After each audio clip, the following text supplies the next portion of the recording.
Hello again, everyone, and welcome back. This is part 5 of 5. It's the final video in the video series on understanding inflammation. And now we're going to learn how to treat inflammation. Your challenge is now to adopt the following guidelines to stop inflammation. It's not possible to successfully treat any diseases or disorders and maximize your health until that inflammation has been addressed. So first, you're going to learn which foods to avoid, and then those that you should focus on incorporating into your diet on a daily basis.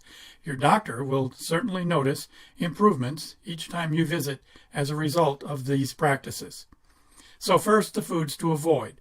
Inflammation-causing foods are, sugar is the really big one. Sugar is one of the biggest of the causes of inflammation. But vegetable oils aren't far behind, and there's different ones. There's those that are actually called vegetable oils, but there's others like safflower oil, palm oil, and others. You should avoid all oils except extra virgin coconut oil and extra virgin olive oil. So that's going to mean that if you're eliminating vegetable oils, you should also eliminate the fried foods that are made in them.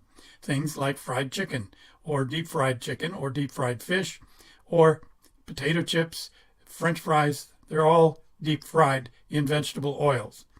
You should also completely eliminate all refined carbohydrates. That means wheat flour or anything that's made from wheat flour. Artificial sweeteners, especially aspartame and Splenda, should be eliminated, and other artificial food additives are also major contributors. Coffee, dairy products, sodas, most sports drinks, bottled fruit juices because they have so much natural sugar in them, potato chips, alcohol, processed meats, and red meat are among the worst. They contribute to the formation of acid within your body. That means it decreases your pH, makes your body more acidic, and that increases inflammation. Sugar is, again, the primary driver of inflammation. Studies have shown that those that consume just one sugar-sweetened beverage, and one per day, will significantly increase their C-reactive proteins, those cytokines, insulin resistance, and LDL cholesterol. Dairy of all types causes inflammation, mostly because it's such a tremendous acid-producing product, and the homogenization of dairy produces massive amounts of that very dangerous, life-threatening type B LDL cholesterol. So conventional dairy products are typically loaded with hormones and antibiotics above and beyond all of the other issues, and those are highly inflammatory. Fried foods, again, including French fries, anything deep fried. Wheat products, again, anything made from wheat flour is a no-no. Sodas, colas, drinks that contain sugar are absolutely to be avoided. Red meat, you should cut back severely to only small portions periodically. Margarine and lard, those are pretty obvious. You certainly don't want to be eating those. So the things you must do. Take an organically based multivitamin every day. By organically based, I mean that it has to be extracted. The vitamins and minerals have to be extracted from an organic source. If they're not, like most of the vitamins and multivitamins that you buy at a box store or even at a pharmacy, are synthetic. They're not natural, they're not normal, they're not extracted from an organic source. So they are going to be, just like your medications or chemicals, they're going to instill instant inflammation. So your multivitamin is very important because you need those vitamins and minerals, but they must come from a good source. So you can buy them online, and they will tell you that they are organically based, or you can buy them at health food stores, although they're usually more expensive there. But they will help fight inflammation significantly because many of them are very powerful antioxidants, and they will boost your metabolism, which will help you burn fat. The best foods for fighting inflammation are the very darkest leafy greens, like collard greens, kale, and spinach. It's that chlorophyll that's in those plants. It's what makes them green, and the more dark the greenness is, then the more chlorophyll that's in there. Chlorophyll is a huge antioxidant forming substance. It will cleanse your blood and flush toxins from your body. So green vegetables such as broccoli, are also very good. Olives and olive oil and coconut oil, extra virgin, both of those are extremely important and very good. Fatty fish like salmon, sardines, herring, and mackerel are good. Berries of all types are extremely high in antioxidants. Grapes, cherries, tomatoes, bell peppers, chili peppers, mushrooms, avocados, nuts, seeds, turmeric, dark chocolate, and green tea are all very, very excellent. Green tea especially. It is probably among your best of friends. It does so many things for you. So reducing inflammation in your body is going to require a multifaceted approach. It means eating plenty of anti-inflammatory foods, which is really basically just eating a healthy diet, and it's an important step in combating chronic inflammation. Avoid inflammatory and acidic foods, such as processed foods, those fried foods again, and refined carbohydrates, again, those wheat products, and especially sugar. Conditions like leaky gut syndrome not only prevent your body from absorbing the nutrients that should be coming from your food, it also sets up massive amounts of inflammation throughout your body, as I had described. So hormone imbalances interfere with your body's response to food. Anti-inflammatory diet must also include measures that help heal the gut and correct those hormonal imbalances.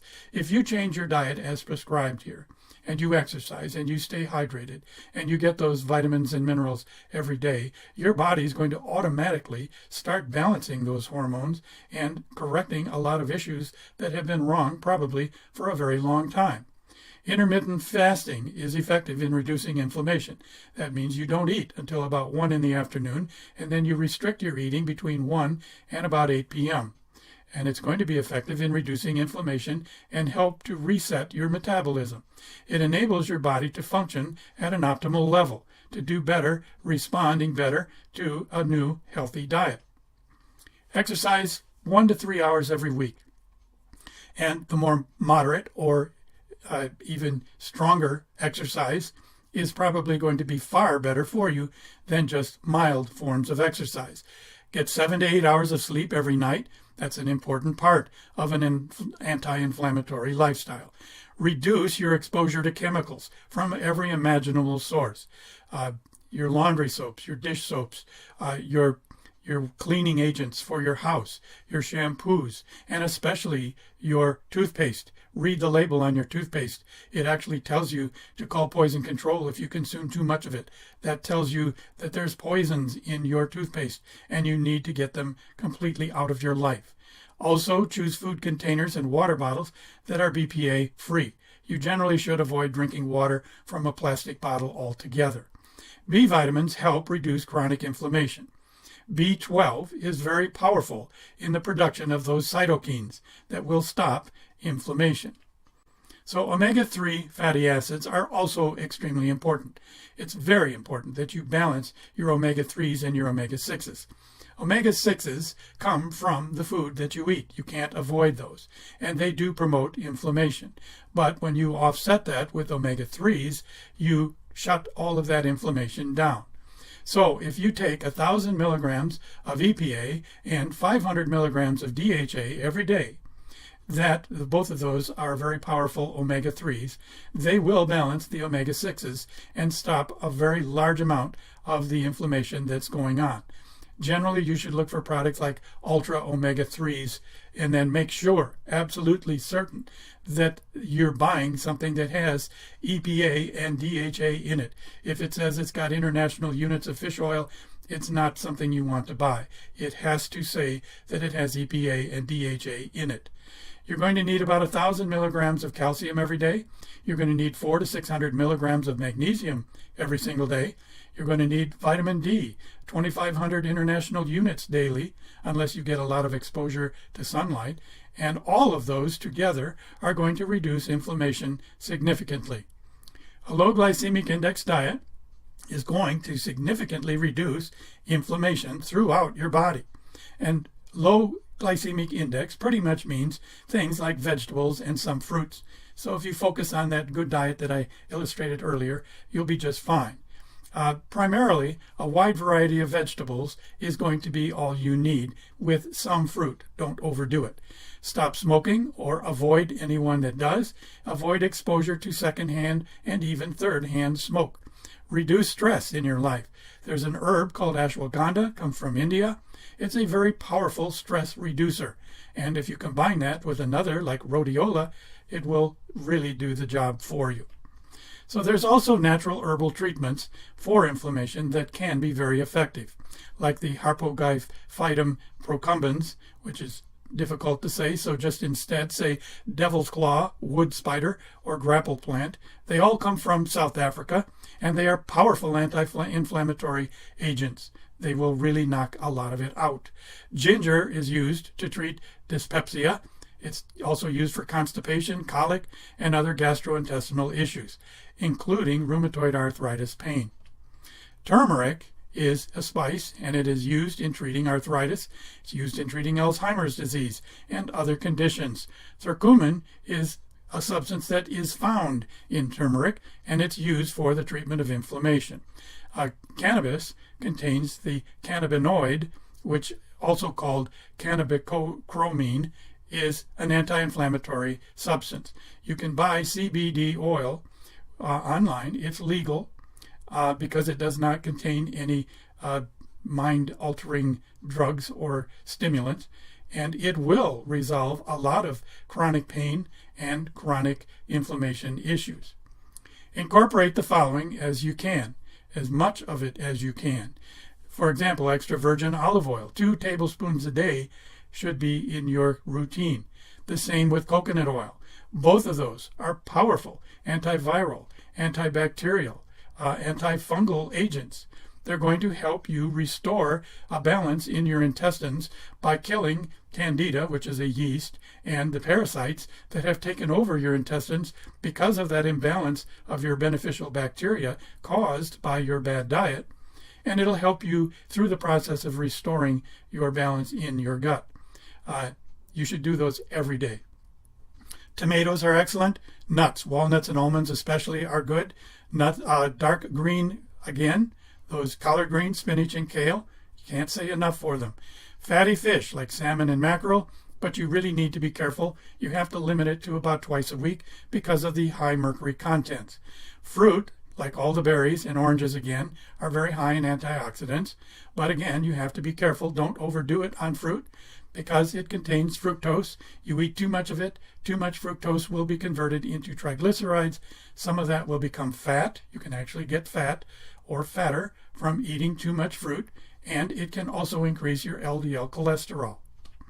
So, a very important note. While it's vitally important that the inflammation is addressed and stopped, it's also going to be essential that the beneficial bacteria in the gut be restored as well. The issue, which is dysbiosis as it's called, is caused by that bad diet and years of it, and so you're going to have to reconstruct it. The details for that are far too long for this video series, so there's going to be a separate video series specifically on restoring your beneficial bacteria balance in your gut. So thank you for watching this video lesson. I hope it was helpful. You can always go back and stop it if you need to take notes, but please pay it forward. Share what you learned with others, and especially for those that need that additional information. Thank you.